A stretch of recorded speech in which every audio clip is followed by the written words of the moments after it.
Good evening, everybody, and it's great to have you with us. Beware the stirrings in our nation's capital. Rumors abound that Joe Biden wants to order strikes against Iran in retaliation for more than months of attacks against our troops in Syria, Iraq, and Jordan without powerful reprisal. There have been an estimated 150 attacks by the Iranian-backed terrorist groups, killing and critically wounding hundreds of our troops. And the fools who make up the Biden National Security Team have spent more time, it is obvious, trying to subvert Israel in its war against Iran's Hamas terrorists than planning and executing retaliatory strikes against the Biden-favored Iran.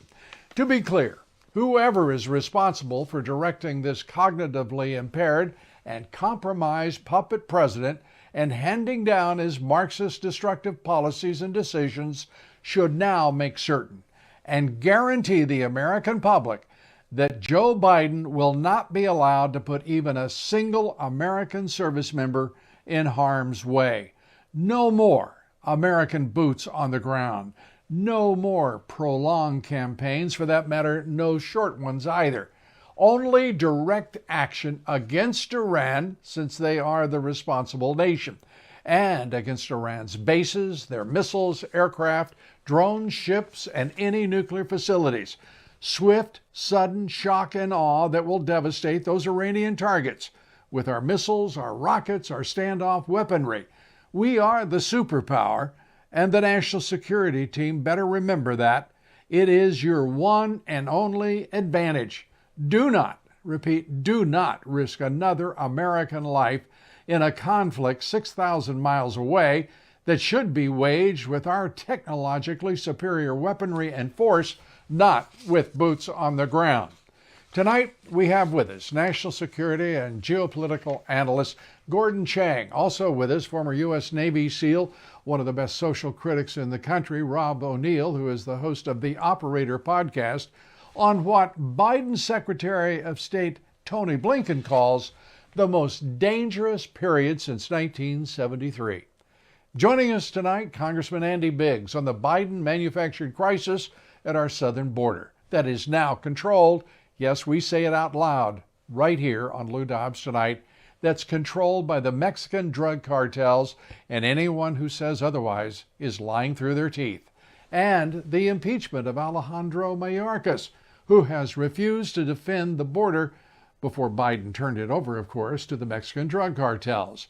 And we continue our coverage of the case that will decide whether Georgia will be allowed to use electronic voting machines that have been proved to be vulnerable to hacking, to outside manipulation of votes, vote totals, and candidate names, for crying out loud. Both experts for Georgia Secretary of State Brad Raffensperger and the plaintiff agreeing in testimony that the machines are hackable, vulnerable to manipulation, and outside interference. I know, that isn't what you've been told for the past 4 years, is it? Well, you're going to hear some more here tonight.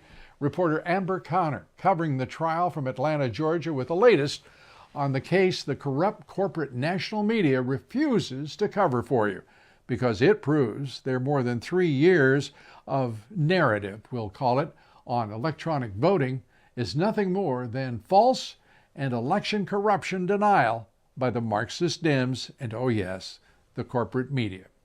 We begin tonight with the impeachment of DHS Secretary Alejandro Mayorkas, who many describe as a flat-out traitor to the United States. Attorney General Merrick Garland is scheduled to undergo back surgery this coming weekend. We wish Garland well, of course, but it's ironic that the man who has broken the back of our justice system with his abuse of power has strained his own back. Dirty work apparently can take a toll. Garland will be transferring his duties to Deputy Attorney General Lisa Monaco. Lisa will ensure that Garland's abuse of the justice system doesn't miss a beat in his absence. so he isn't leaving the system in any kind of jeopardy. And he's also actually doing better than Defense Secretary Lloyd Austin did. Recall, Austin was hospitalized over complications that arose from treatments for prostate cancer. Austin and his staff hid that from the White House, top national security officials for 3 days, and oh yes, the American people, by the way, as well. The ambulance that took Austin to the hospital, well, listen to the 9/11 call obtained by CBS News. Can I ask, but can the ambulance not show up with lights and sirens? We're trying to remain a little subtle. Yeah, I understand. Yeah, usually when they turn into a residential neighborhood, they'll turn them off, but they're required by law to run with them with the main streets. Okay. Required by law. How unfortunate. Well, actually, it's sort of refreshing for someone in the Biden administration to actually follow the law. Of course, I don't think he had a lot of choice. How does no one notice that the man charged with overseeing the entire U.S. military, the world's only superpower, how do they miss him not showing up to work for a week? Is everyone around Joe Biden as cognitively impaired and as thick as he is? The alternative is they're just severely incompetent. God help us either way or both ways. The Biden administration looks more like a big home for convalescents than a White House, a place where overpaid bureaucrats are wheeled around on the taxpayer dime. But perhaps that's fitting. And now here is Congressman Andy Biggs. And Congressman, I want to start with the deposition from Eric Schwerin. Was he helpful to your investigation? Was there any new development? Well, with Mr. Schwerin, he's, an interesting character. And I don't know if we'd say there was a new development or if he was necessarily helpful. I think he was obfuscating. But but think of this. Think of this, Lou. You got a guy, and basically he has no CPA, no real business background. He majored in international relations. And he is somehow managing the finances of the Biden family, Joe Biden and his family, and managing the finances of Hunter Biden. And he's doing this for years. And they want us to believe that there was no crossover whatsoever between the two. And in the meantime, you've got these emails where he's working with somebody from Burisma. And they mention specifically why they're hiring Hunter Biden. They've got a problem and all this type of things, and they want to work with U.S. government politicians to try to rehabilitate the Burisma executive's position and the company Burisma. I mean, just you think about it and you say, and he says, I don't know anything about that. I just didn't know anything about it. And I made a comment, it certainly seems like you were incurious. I mean, it's in the documents here, and you weren't asking any questions about why there's a bad reputation. Well, I knew there'd been indictments. Well, why did you think there'd be indictments? What did you think the rehabilitation was all about? That type of thing. Was he under oath? Yes, he was. Yes, he was. And he's being cavalier and incurious about so much. It's remarkable. You have also got documents, with business partner Eric Schwerin. You've got the email exchanges with Hunter and Schwerin, and the secret aliases of none other than then Vice President Joe Biden. I mean, does that produce anything in the way of evidence toward impeaching Joe Biden? Well, I think so, because to me, all of that corresponds with all the other evidence we have, which indicates that Joe Biden was participating in the business of his son, and you get things like when you get the Burisma exec writing to Eric Schwerin, who's basically brokering a deal between Hunter Biden and Burisma's board of directors, getting another, basically a crisis management PR firm involved. And he's like, yeah, Joe Biden, he had no knowledge of any of this stuff. I mean, yeah. If they continue to just deny things and they're under oath, have you the ability to show that they're lying and therefore are subject to prosecution. We have significant pieces of information that show. Here's the way they. Okay, so let me just answer this twofold. Number one, we have information to show that Joe Biden was involved. I mean, he's making phone calls. He's going to dinner with these people. But when you couch this and say, "Well, I don't recall that," and you know, I did not know that, but I knew this. But I mean, you're able to hedge out quite a bit. So the actual deposition is still ongoing right now while you and I are talking, Lou. And so my guess is that there's additional information that'll come out, and quite frankly, his story is not really credible, but you have to have specific proof that he did lie. And I think he's couching. I think a lot of these people. Honestly, Congressman, I have to say to you, it sounds to me like we're right where we were 6 months ago. It really does. I don't see any advancement in this and a progress toward incriminating evidence for the president. I mean, what we're talking about is a stasis.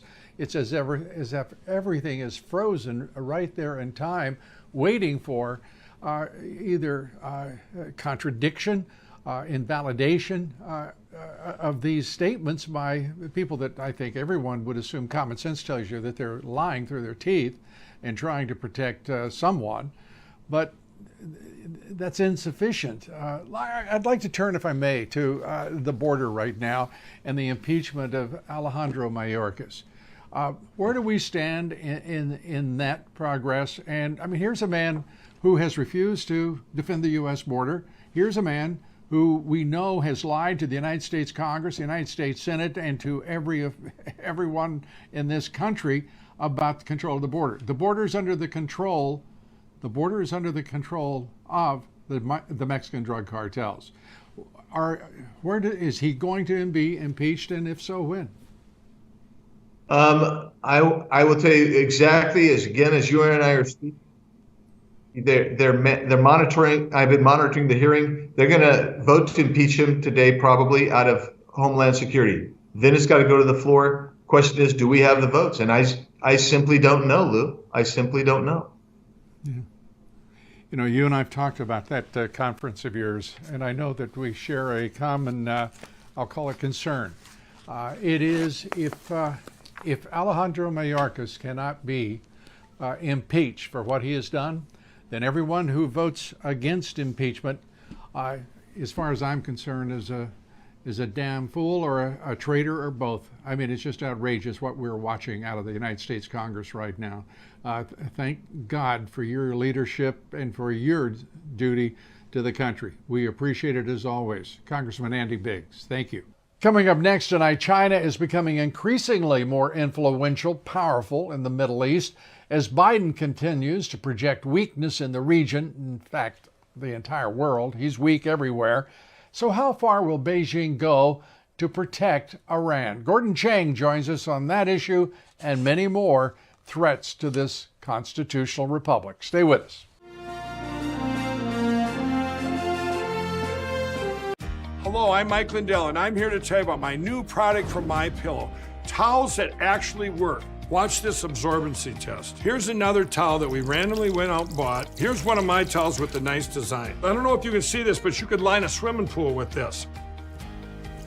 I mean, this is crazy. Get rid of it. Towels that actually work.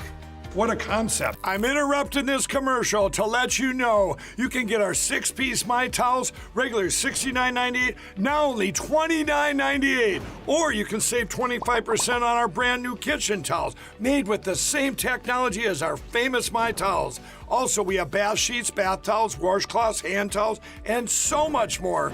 And the best part, with your promo code, your entire order ships absolutely free. So go to mypillow.com or call the number on your screen. Use that promo code to get deep discounts on all My Towels. And for a limited time, your order ships absolutely free.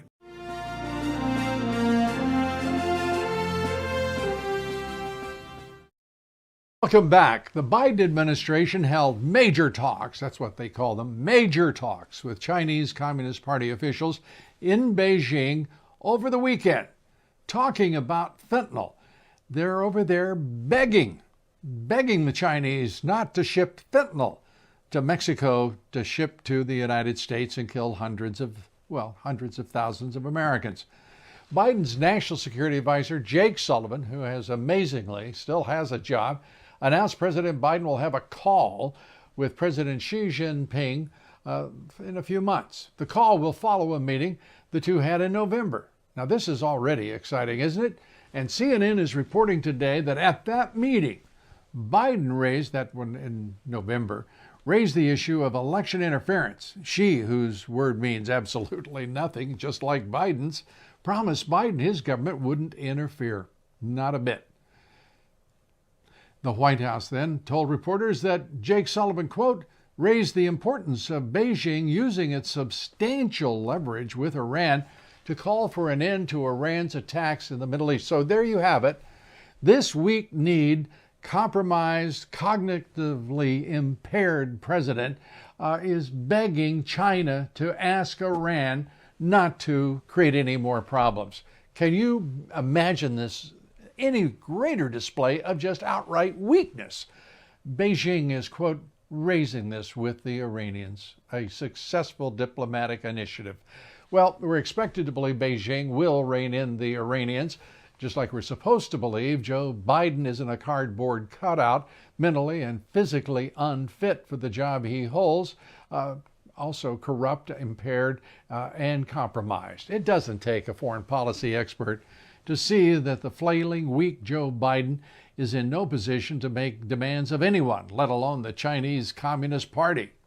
After all, the Biden family has made millions of Chinese Communist Party-linked companies like CEFC, China Energy Company. Biden associate Rob Walker recently testified to the House Oversight Committee that Joe Biden himself met with CEFC officials, so it's clear President Xi has some leverage over President Biden here, and certainly not the other way around. In fact, from the day Joe Biden took office, he single-handedly empowered the Chinese communists in Beijing. There isn't a single instance where he has stood up to the Chinese communists. Biden refused to hold them accountable for unleashing the COVID-19 pandemic, for wrecking the world economy. And then, thanks to Biden's disastrous foreign policy and the handling of the Russia-Ukraine war, Biden has pushed major nations into the arms of the Chinese. Russia, now closer than ever with the Chinese Communist Party. By the way, they are now strategic partners. Brazil, Turkey, Argentina, Venezuela have all ditched the U.S. dollar. Saudi Arabia and the United Arab Emirates, two other countries that Biden has isolated after they had great relations with former President Trump, both moving to sell oil in the Chinese currency, the yuan. India, too, has ditched the dollar, when buying oil at least, and now in the Red Sea, China is watching from the sidelines ever so carefully. By the way, they own many of those sidelines they're watching from, as Joe Biden gets the United States deeper and deeper into the prospect of a wildly expanding conflict he's unfit to handle and would be absolutely oblivious to a conflict if it were to open up. In exchange for his apparent indifference and, what would we call it, comatose responses in policy, the Houthis, the Yemen Houthis, have committed to spare Chinese and Russian commercial vessels. So diplomacy works, right? The Chinese and the Russians get a deal. But what about the rest of us? Will the Chinese eventually tip the scales in Iran's favor? It looks to me like they're already in that direction. And joining us now is Gordon Chang, expert on China, the author of the book, The Coming Collapse of China, geopolitical analyst, national security expert. Gordon, great to have you with us here on Dobbs Tonight. We're hearing language now from both China and Russia calling on the Biden regime to exercise restraint if they're even thinking about retaliation against Iran for killing our troops, wounding hundreds of them in Syria, in Iraq, and of course, Jordan. Your thoughts? This shows that Russia and China have formed a partnership. They are trying to destabilize the world. We saw this in Ukraine, where China green-lighted the invasion by Russia. In North Africa, you have China and Russia creating these insurgencies and fueling them, and they look like wars. And of course, what's going on in the Middle East? China and Russia are together. They are trying to take down the United States. And we just sort of trying to manage the situation, which to me is incomprehensible, because it's clear that China and Russia are both malicious.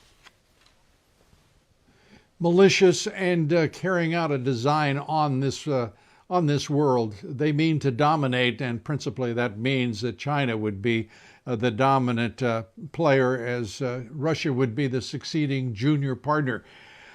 This president, I have to say to you, you and I have talked about the weakness and the inability, the ineptitude of this president and his national security team.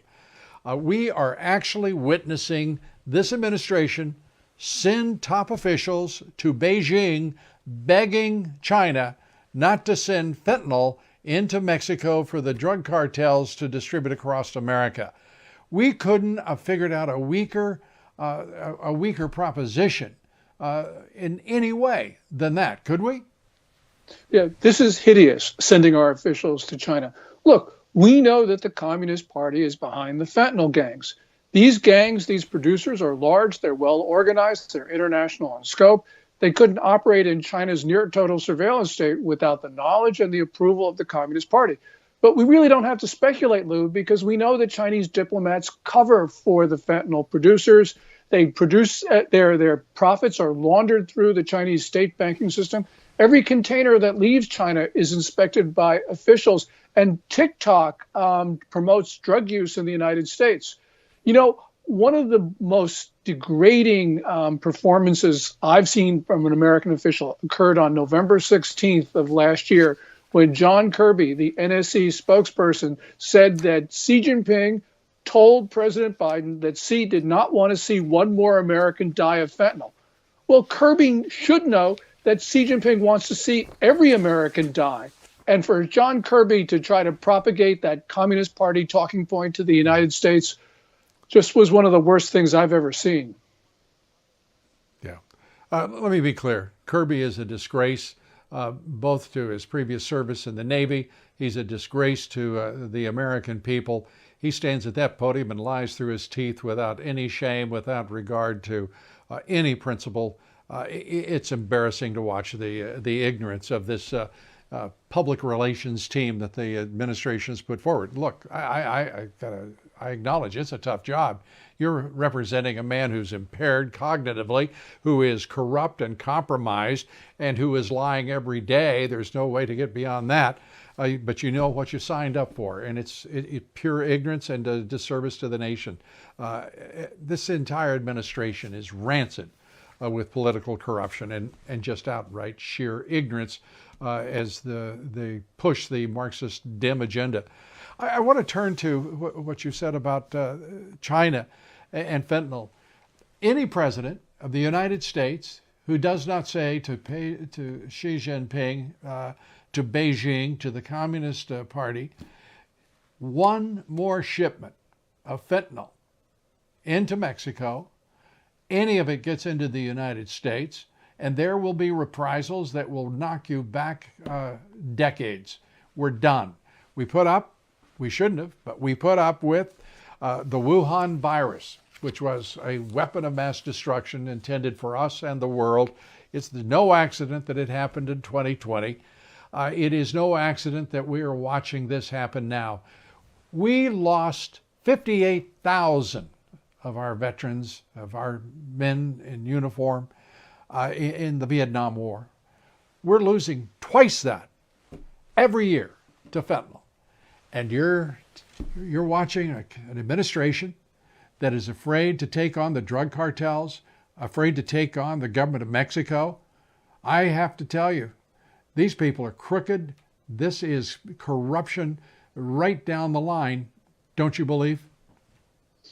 It's corruption or worse. President Biden, by reversing President Trump's declaration of emergency at the border, intended to let in the fentanyl. There's no other explanation for it.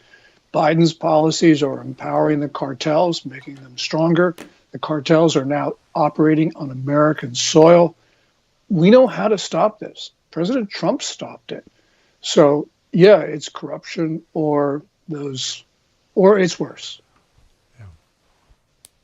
Yeah, and I think we should point out the very idea, as we're watching China supporting Russia and telling us to exercise restraint, that is the Biden administration, I'm going to include it in us.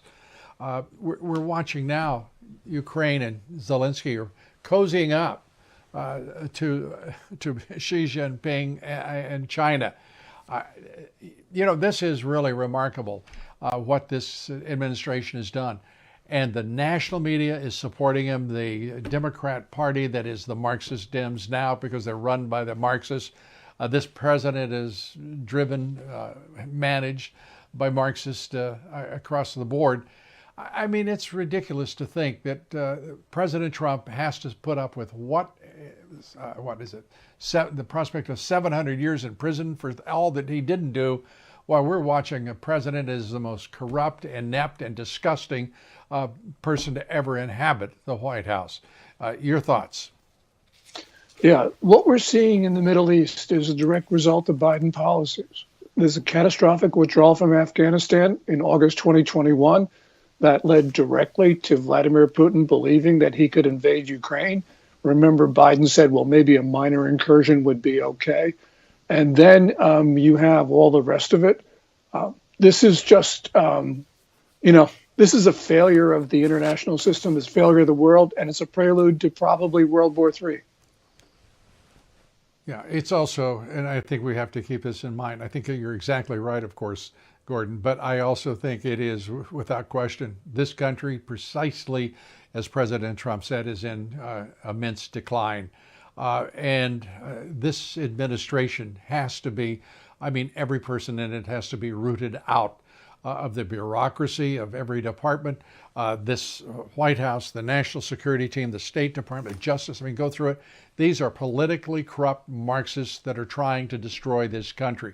They may not acknowledge it. They may never acknowledge it, but that is the reality. And that's the reality, unfortunately, that President Trump has to contend with when he, God willing, is elected president and becomes the 47th president. This is going to take every American, our support, our prayers, everything to save this republic. And it can only be through the leadership of one man, in my opinion, and that's President Donald Trump.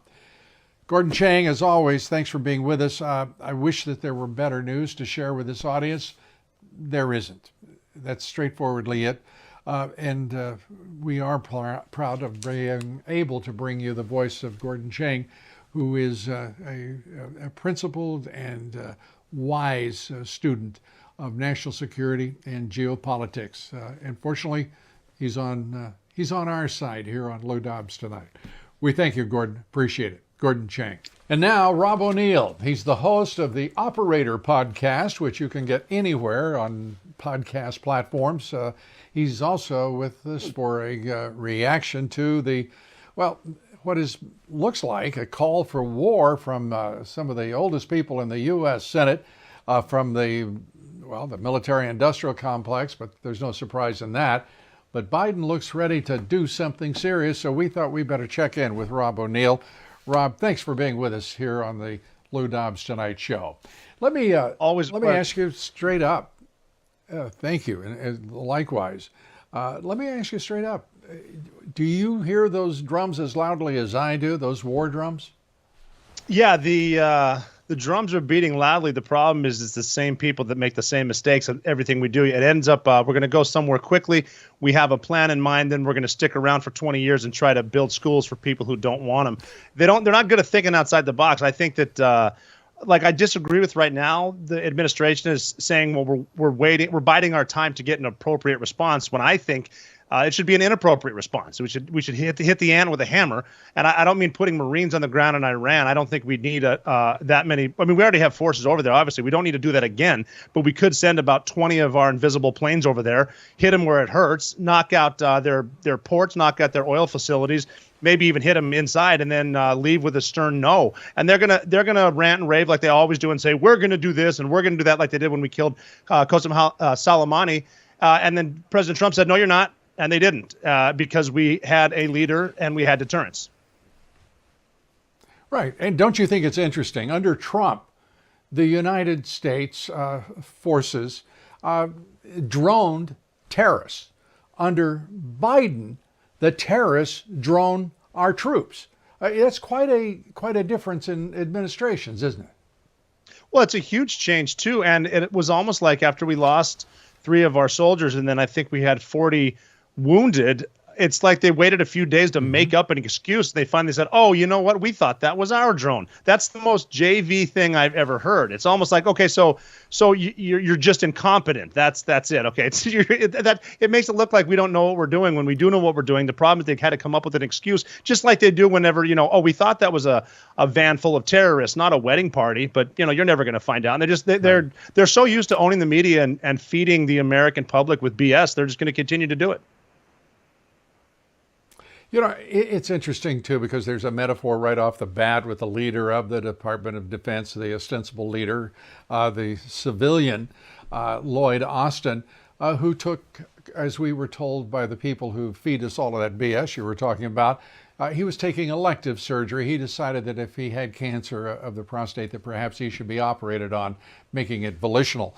I mean, you can't make up the level of disinformation and misinformation, pure propaganda, ginned up every day by this administration and like a fire hose spewed out to the American people. It's inescapable, for crying out loud.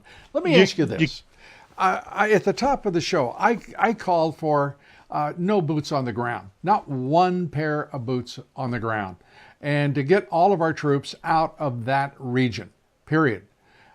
Yes. And if we are to retaliate, there is a reprisal, then let's do it with ballistic missiles, let's do it with cruise missiles, let's do it with rockets, standoff weapons of every kind we own. We are the superpower. If that is the way it's going to be, then let it happen that way. But never let this puppet president, this impaired, corrupt president, put one of our people in harm's way again. Your thoughts? Yeah, there's reason to have some people on the ground, but not necessarily Marines and combat troops. You want to get some human intelligence. But this right here is the reason that we have aircraft carrier battle groups and we have floating staging bases where we can base everything we need out to sea, and we own it because we're in international waters. We don't need to put troops on the ground. And as we're doing that and pulling troops out, putting more of a naval presence there, we need to cut funding from all of our enemies. And I'm talking about everyone from Egypt to Pakistan. Cut that stuff off and quit sending pallets of cash in the middle of the night like Democrats love to do with Iran, because for some weird reason they think giving them nuclear power is going to be a great thing. There are different ways to deal with it, and it's not the same old thing with a war and then mission creep and then a war and then more defense spending. We do need to spend on defense, but we don't need to use it in a place of defense. We need forward defense. We don't need to be reactionary. We need to be proactive, and that brings the alliance solidarity with it. A strong United States and a strong alliance brings a strong world, period. Yeah, I think that's true, and without any reservation whatsoever. But Rob, we're just not the same country we were, and we're sure not the same military. 15% short on recruiting across the board, which means good Lord knows how bad it really is across all branches. We also are losing our best troops, many of our best troops, retiring, leaving the service. We right now, when I saw what happened with that battery in Jordan, I had to think to myself, you know what? I'll make you a bet they lost a half dozen really valuable specialists on that battery to let that happen. And I can't prove it, but I can just tell you this military is hurting badly. Your thoughts about that, and then we'll wrap it up. Yeah, the military is definitely hurting everything from recruiting to retention. I've actually got a call with my nephew today who's been in the Army for 4 years. He finished sniper school, a couple other schools. He's getting ready to go to Ranger school, which is huge, which could lead to selection for probably Delta. But he's calling me to ask me, should I get out? Because this diversity, equity, and inclusion is way too much. We're not concentrating on anything we should be, and I need to get out for my personal safety. And if he's doing that for a young stud going to Ranger school, imagine what other people are like. Well, I don't want to be a part of this. And every part of the military is important for the fighting force, but we're at a spot because of this ridiculous training, because of ridiculous leftist politicians. This is hurting everything, and we're seeing it across the board, not just gas prices and inflation. This is going to, our southern borders open because of leftists. It's trickling down, and we're going to see this a lot sooner than we think, because everyone here has kind of this normalcy bias where, well, nothing bad's happened since 9/11, so it won't again. That's wrong, and it's coming across the southern border, if not already here. Rob O'Neill, thanks for being with us. Come back soon. All the best. Host of Anytime. The Operator podcast. Thank you, Rob. Coming up here next, Joe Biden. Falsely, I don't even know why I use the word falsely. It's understood. Falsely claiming his hands are tied on the illegal border invasion that he created.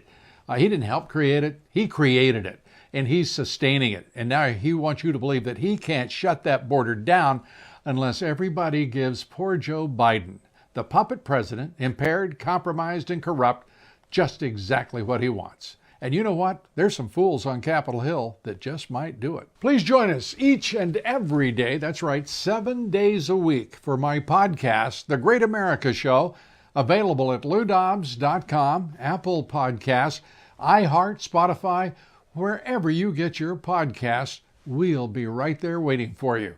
We'll be right back. Stay with us. To celebrate the new year, we're having the biggest sale ever on overstock clearance and brand new products. For example, save 60% on our Goose Down comforters, the best comforters ever. They go perfectly with our MyPillow bed sheets and duvet covers. Save 25% on our brand new kitchen towels. They're made with the same technology as our famous My Towels. Our initial quantities are extremely low, so get them now before they go. Our seasonal flannel sheets are finally in. You save up to 50%, and they sell out fast every year, so order now. They're truly the best flannel sheets you'll ever sleep on. Or save up to 80% on all our clearance items. And this is where it gets even better. For a limited time, your entire order ships absolutely free. So go to MyPillow.com or call the number on your screen. Use that promo code to get deep discounts on all MyPillow products. And for a limited time, your order ships absolutely free.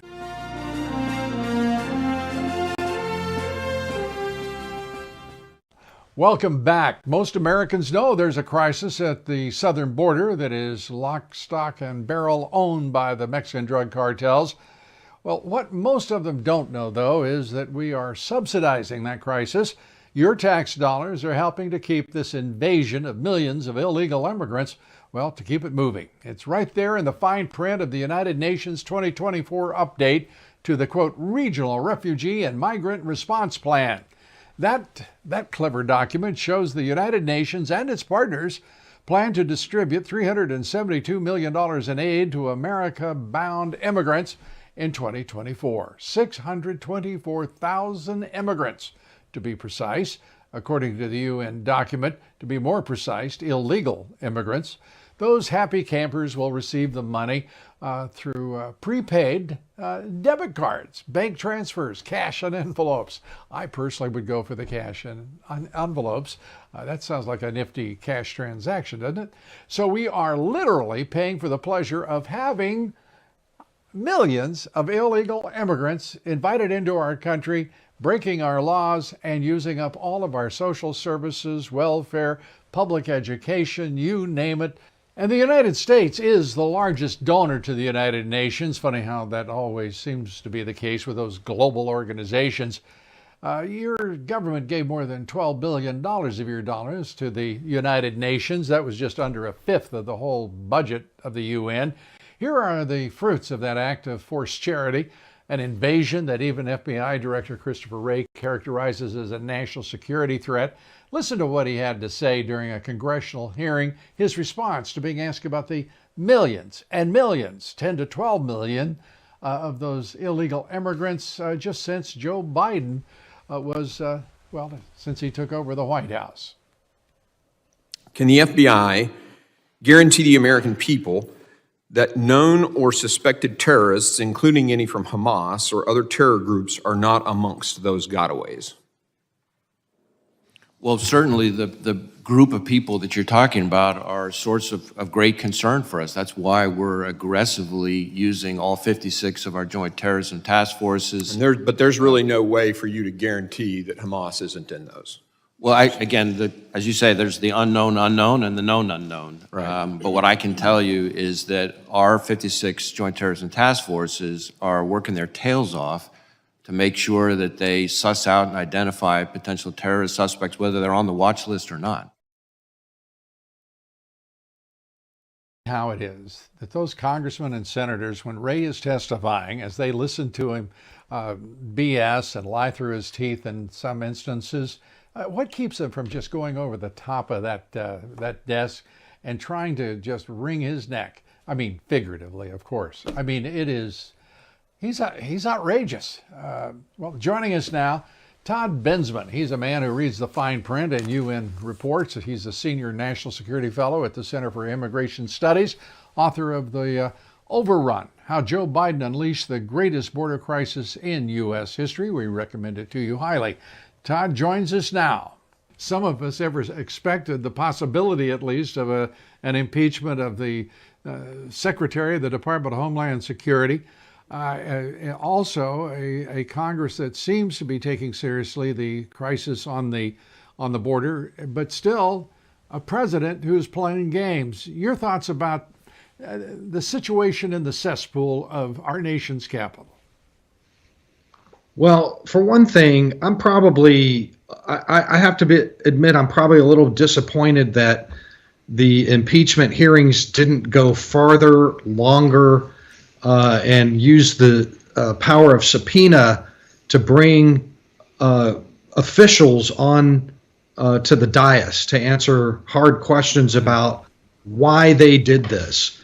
I'm not sure how come they didn't do that. I know that there are plenty of people out there in government active duty who could have maybe answered those questions if they'd have been hauled in there.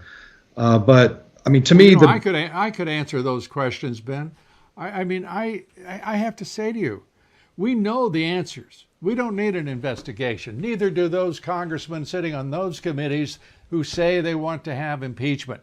They are playing games with the American people and you and me and everybody else. This president doesn't need any further legislation, doesn't need a negotiation with the Congress, the Senate, or anyone else to secure that border. He means to keep it open. He's lying through his teeth. The national media are complicit in pretending that this is a real president doing real work on behalf of the American people and the national sovereignty. So we know the answers to the question. The question is really why the Republican conference doesn't have more guts and commitment to the American people, and why the American people have been abandoned by both political parties when it comes to preserving this republic, this constitutional republic, and our national sovereignty, particularly our borders. Your thoughts? Right. Well, I mean, it wasn't that long ago that when there were debt ceiling negotiations, that we saw Republicans in the House, kind of cutting a deal about H.R. 2, the comprehensive. It's a great bill, but they were going to cut a deal, and the one thing that they cut out of it was E-Verify, which tells you a lot. That tells you that there are Republicans in the conference and in the House that love this mass illegal immigration because it brings cheap labor and slave labor. Yeah. And I think that's really kind of what a problem is in that conference there. E-Verify was the one thing you agreed to take out, really? E-Verify is the toxic poison that kills any discussion of actually bringing in more illegal immigrants or giving them amnesty or whatever, because if you don't have E-Verify, they can do what they want, when they want, for whom they want. And it's, again, you're being very nice to these congressmen. It's not their judgments, it's the judgment of their masters. That's corporate America. That's Wall Street.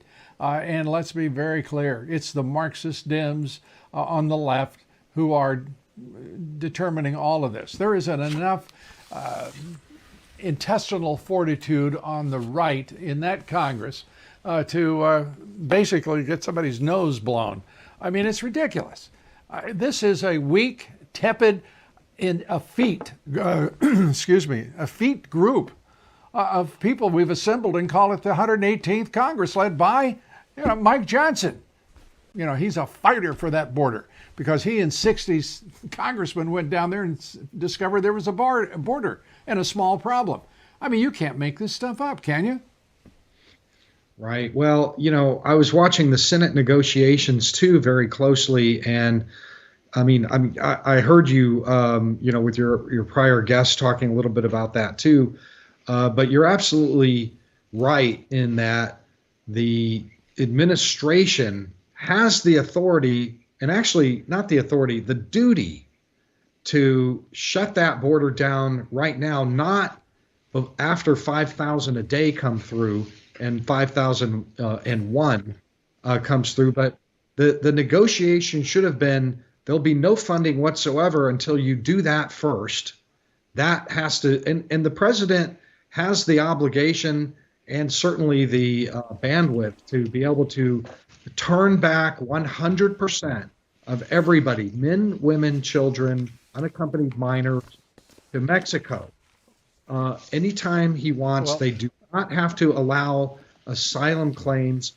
And I think that the Senate Republicans missed a great opportunity to press the point that you have the authority to do this right now. Shut it down now, and then we'll talk about maybe letting. You're the eternal nice guy here. Do you really think Mitch McConnell missed an opportunity? That James Langford missed an opportunity? These guys sold out to corporate America, Wall Street, and the globalists so long ago, I can't even count the years right now. These guys are walking, talking, lying SOBs. And if anybody wants to dispute that, you're going to lose on the evidence. I mean, we've got to quit talking like we're surprised by an outcome.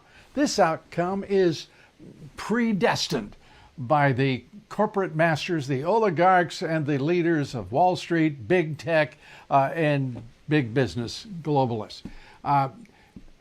When's there going to be a fire in that national capital of ours, and people actually get serious about coming to terms with the reality that is Washington, D.C., as Congressman Tim Burchett calls it, an open sewer, not a swamp. You get the last word here.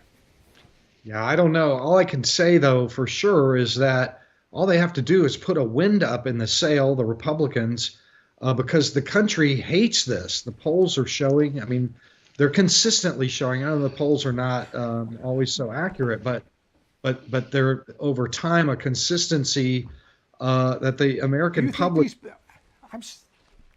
I'm sorry. Do you really think these congressmen give one tinker's damn about what their constituents want? Do you really think these Republicans any more than the Democrats? The Democrats actually are representing, in many cases, their constituents. The Republicans are representing corporate interests, the oligarchs, and the powers that be. And certainly that's not you and me. There's a little rhyme there, and it doesn't lessen its truth. Thank you for being with us. We're jammed. I appreciate it. Come back soon, and we'll have more fun. Coming up, I just want to ask you something. Have you ever told that electronic voting machines can't be hacked, can't be manipulated, and can't, in any way be manipulated? Well, you've got a surprise coming as you hear the evidence from a federal trial in Atlanta, Georgia. Reporter Amber Connor joins us here next with an update on the Georgia election integrity trial, or should we call it the Georgia election, manipulated election. We'll be right back. Hello, I'm Mike Lindell, and I'm here to tell you about my new product from MyPillow, towels that actually work. Watch this absorbency test. Here's another towel that we randomly went out and bought. Here's one of my towels with the nice design. I don't know if you can see this, but you could line a swimming pool with this. This is crazy. Get rid of it. Towels that actually work. What a concept. I'm interrupting this commercial to let you know you can get our 6-piece My Towels, regular $69.98, now only $29.98. Or you can save 25% on our brand new kitchen towels, made with the same technology as our famous My Towels. Also, we have bath sheets, bath towels, washcloths, hand towels, and so much more. And the best part, with your promo code, your entire order ships absolutely free. So go to mypillow.com or call the number on your screen. Use that promo code to get deep discounts on all My Towels. And for a limited time, your order ships absolutely free.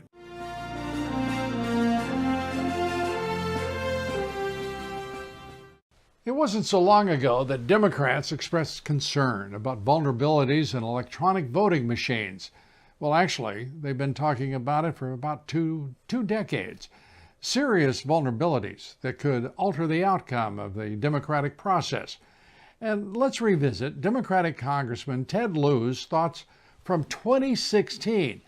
He sounded an awful lot like Republicans in 2020 on the issue way back then. In the clip you're about to watch, Lieu draws his conclusions based on the testimony of a cybersecurity expert who works at the Department of Homeland Security. Here's what the congressman had to say about it all.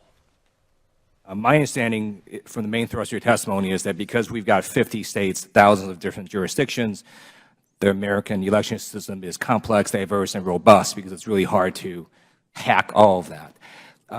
My view is they don't have to hack 50 states. In a close presidential election, they just need to hack one swing state, or maybe one or two, or maybe just a few counties in one swing state.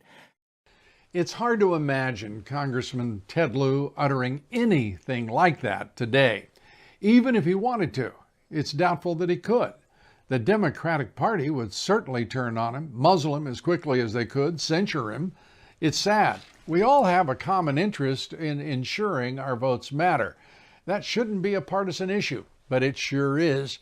It's a very partisan issue, and so much so that the major mainstream corporate media outlets continue their blackout of a case called Curling v. Raffensperger in Georgia, the election integrity trial that we made it a point to cover with the help of journalist Amber Connor, citizen journalist, great American, and she joins us here tonight. Your report on what happened in that court today. Well, Lou, today was very intense. The Secretary of State's office called Marilyn Marks to stand, and they confronted her about her involvement in knowing about what was going on in Coffee County with the forensics research due to complaints of faulty equipment, and that she held on to that information to use at a later date is what they were stating. And the plaintiff's counsel did not like the way they were framing their argument and took offense to the state's implications. So who took offense to it? Mrs. Marks' counsel, and she's with the Coalition for Good Governance, and the state, yes. Well, let me ask you this. The judge in this case sealed the report that could have been so edifying and illuminating to the entire country. That is Alex Halderman's report on the vulnerabilities of these voting machines, kept it under seal for 2 years, and they're standing in front of that judge, Judge Amy Totenberg, complaining about how long something was held? Are you serious? Yes, their contention was Mrs. Marks knew of the issues that Coffee County was having because she had instigated the worries about that equipment. And once those individuals in Coffee County had forensics work done on their equipment, she then turned around and wanted the state to investigate them, even though her premise is that these machines cannot be trusted. So they're using her own words against her in the court case. Well, you know, as is appropriate. We're looking at a case in which it's been clearly demonstrated that the machines are vulnerable to hacking, they're vulnerable to manipulation. The ballot marking device has been manipulated. The tabulators are in question. The entire suggestion that these machines are somehow isolated from any sort of malign influence has blown up in the faces of all of the, let's call it the election rigging deniers out there for 4 years, including every major national publication. I mean, what in the world is they're taking this issue up? I understand the importance of Coffee County, but the reality is the issue is, are those machines what they've been advertised to be? And they clearly are not, based on the evidence presented in that court by expert witnesses. Not only that, as you reported here, the expert witnesses of both the plaintiff and the defendant agreeing on that vulnerability and the ease of manipulation. I mean, I find that just striking, don't you? I do. It was an angle that I thought that the state would take, because they can't actually deny the vulnerabilities, since Dominion, CISA, and other larger entities have admitted to those vulnerabilities. So they're now looking at the angle of the politicization of when particular individuals complain about the equipment, and then if their person wins, all of a sudden they want those held accountable that have been complaining or brought attention to some of these malfunctions. They want to utilize those words against them to lessen the argument that the plaintiffs have. So it was an interesting angle that I thought that they would actually take, but to see it play out and watch the contention that arose and the derision was very intense. And it was hard not to get emotional, because for someone like me, I don't want there to be any vulnerabilities or very little vulnerabilities. And within each election cycle, I would like for audits to happen and to ensure that those vulnerabilities do not exist or exist to the bare minimum. And so for me, it was difficult to watch this play out. Yeah, I can imagine it would be difficult, because a couple of things, if I'll give you my interpretation from afar. You've watched a trial that is narrowing this down to the issue that's at hand, and that is the vulnerability of these machines and whether or not they can be relied upon for an honest and accurate count. And it's clear, based on the evidence that has been presented, the demonstration of hacking those machines, which the company, the industry, and all of the Democratic Party have said it's impossible. It was presented in court that that's exactly what they are: hackable, vulnerable to manipulation, period. And I'm I'm concerned that the judge allowed a circus show to become a diversion from the reality that she had, I thought, narrowed the case down to, which was the issue of vulnerability, hacking, and the integrity of the elections, and what that means for what she has to rule.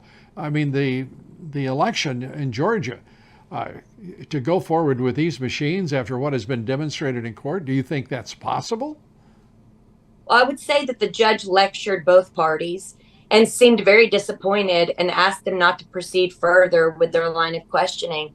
But I would say for regular citizens, the politicization of the vulnerabilities of these machines is unacceptable. We should all be banded together to make sure that our elections are full of integrity and transparency, to the point where we can trust that our election system works.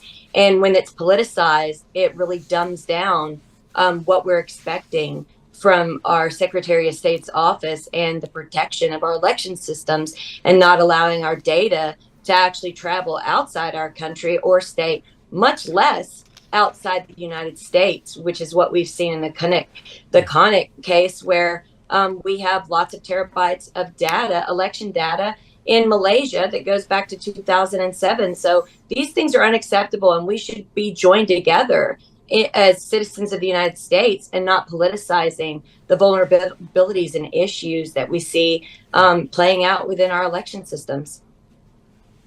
Yeah, you know, Amber, and your point is exact. Yet, here's the reality. Our elections are politicized.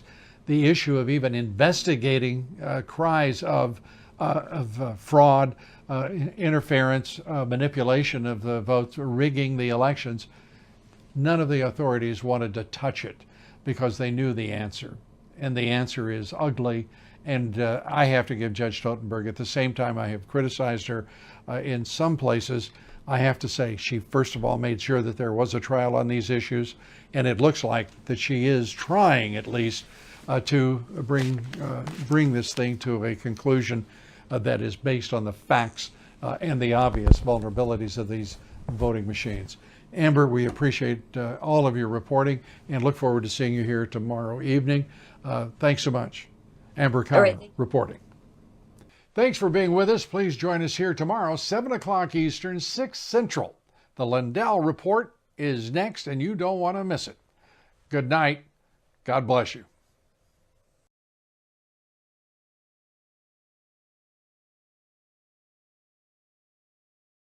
You're watching Lindell TV.